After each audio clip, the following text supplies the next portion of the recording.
Hello there, Only One Kenobi here, Only One.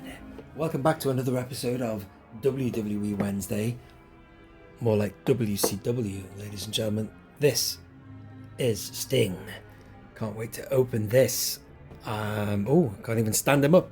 This is a mint condition Sting, defining moment, but the box was in not great condition, so I got it for cheaper than he usually goes for a lot of money on the second-hand market.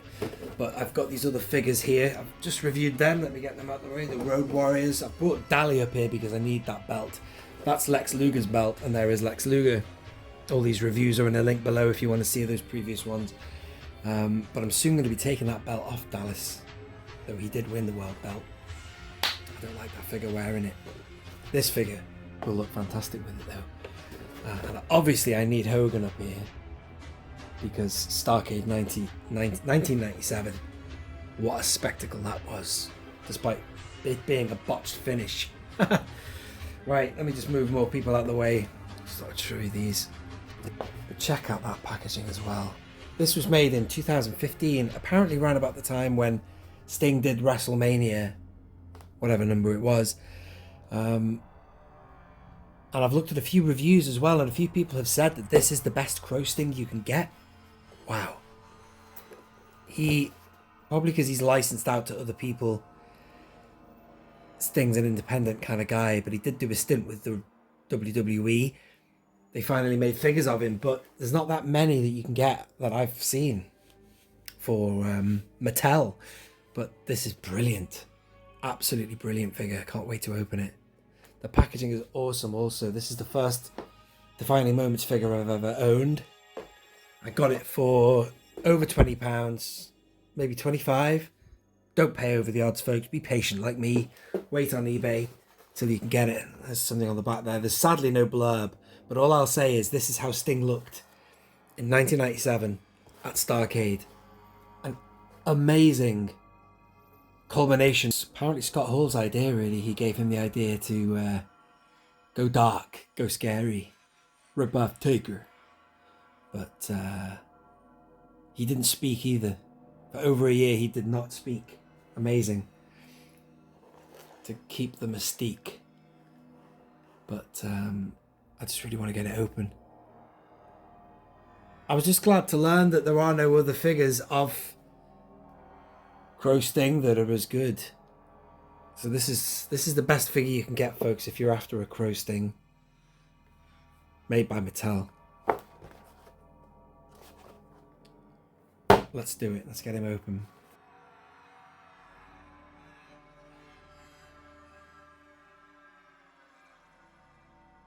There he is, Sting, Steve Borden, in the first Crow appearance of him.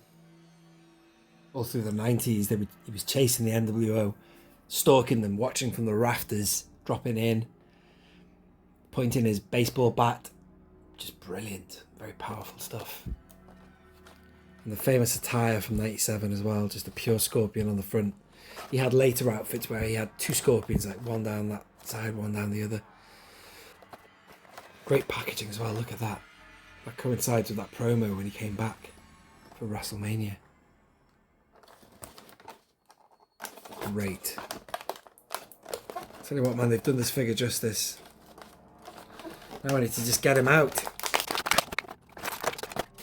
I'm going to use a bit of hot water on the bat, but it's slightly bent. Every review I've seen is it's been bent, but that's fixable. Be alright for now.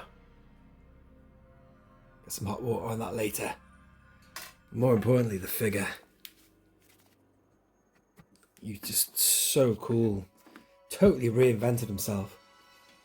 From the Surfer Sting, you know, blonde, short blonde, flat top colours, to this.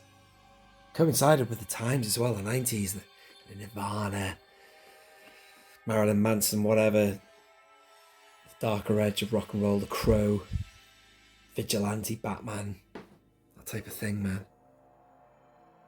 Standing up to Hogan in his nasty ways. He looks way better with the jacket on, by the way, because I've seen reviews where you take it off. It's a bit mullety. The hair doesn't touch the shoulders, so it's kind of like... yeah, but it's of the time, isn't it? that 90s kind of grungy look. How good is that, man? There was one complaint from a few people. They said that that top bit should have been painted, but I'm alright with that.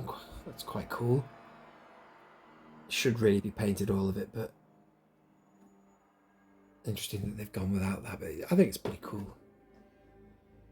You know, his paint did rub off in that match, but it just makes it seem a bit more real.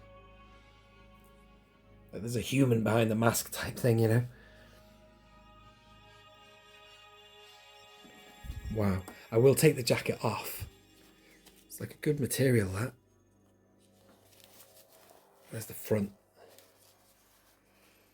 There's loads of things you can watch on YouTube about the match. The botched finish. And even small details like Sting, you know. Apparently he was out of sorts. Not in a good place or something. His head wasn't in the right place. There was problems with, you know, political problems with Hogan over the finish. It was just a mess. But also he wasn't very tanned. He looked like he built himself up a bit. But someone, as people have remarked, he should have given himself a quick spray tan. You know, but he looked a bit pasty, especially compared to Hogan. Right. Let's get the jacket off. And the first thing he said, I think it was after the event, he said something like, "You got no guts," to JJ Dillon, and then he pointed the bat to Hogan and said, "And you, you're a dead man." Just the way he said, "You're a dead man." He was so good, Steve Borden. Brilliant. Give him the bat there. Check out the articulation. At least there's no pin joints. Don't remember him being that ripped. He looks better holding that with the jacket on. I just thought I'd put it in his hand for now. Put a belt on him in a minute. That would be better. And the belts that came with Luger, I was well impressed with them. They were the best gold belts I've seen. Especially the spray paint on the Luger one was really good. Like it being partially rubbed off a little bit. Not like that one. It's one you could give this Sting. Certainly in the post-match, he held up Hogan's belt and it was spray painted. Unlike with Luger, you didn't see Sting cleaning his off.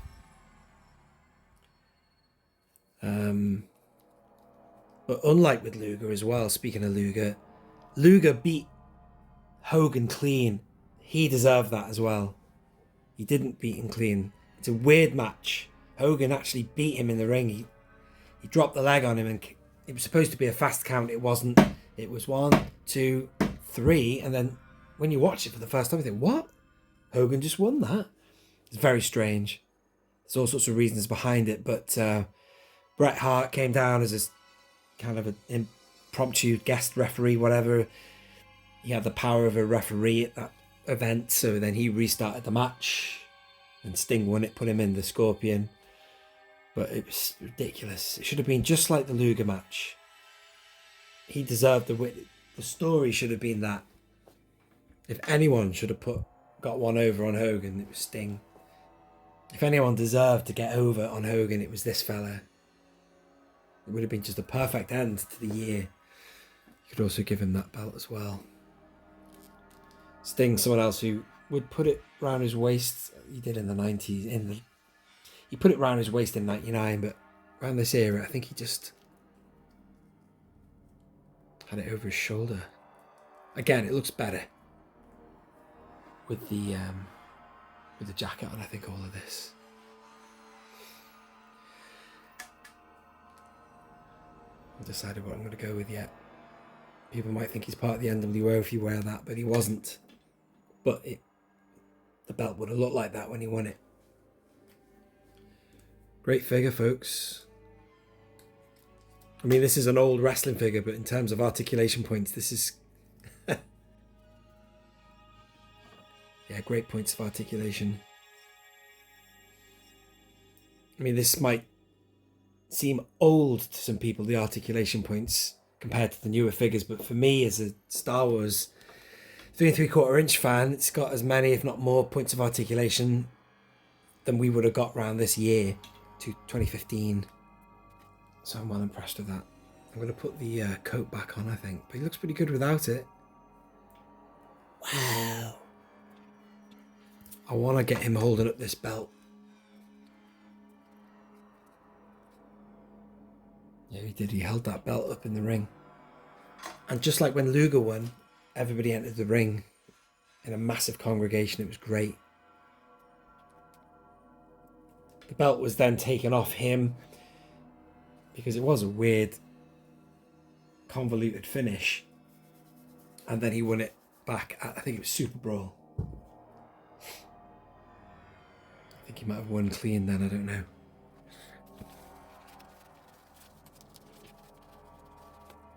Yeah, relatively easy to get the jacket back on. Still looks good. Look at that, it's a brilliant figure. I think I prefer that on Luger. I might give him this. The one I took off Dallas Page. Not that you're not worthy, Dally. But that figure I've got of Dallas Page is... It's too soon to be wearing a world belt. That's more of his US belt era.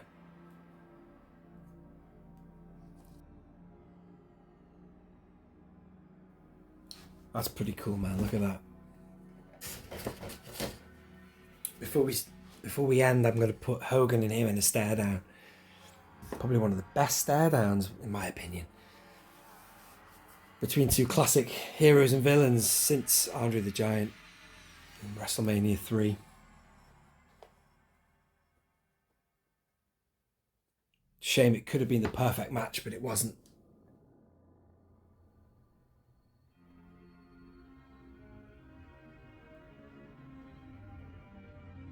Yeah, just having a bit of fun with that. Great figure though.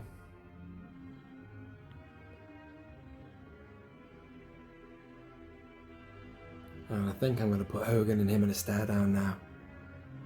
Terry had ripped his shirt by the time he got in the ring. He came in second.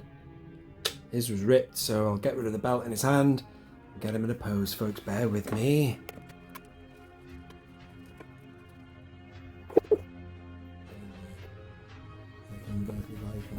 It was definitely that, exactly that. It was WWF Hogan versus WCW Sting.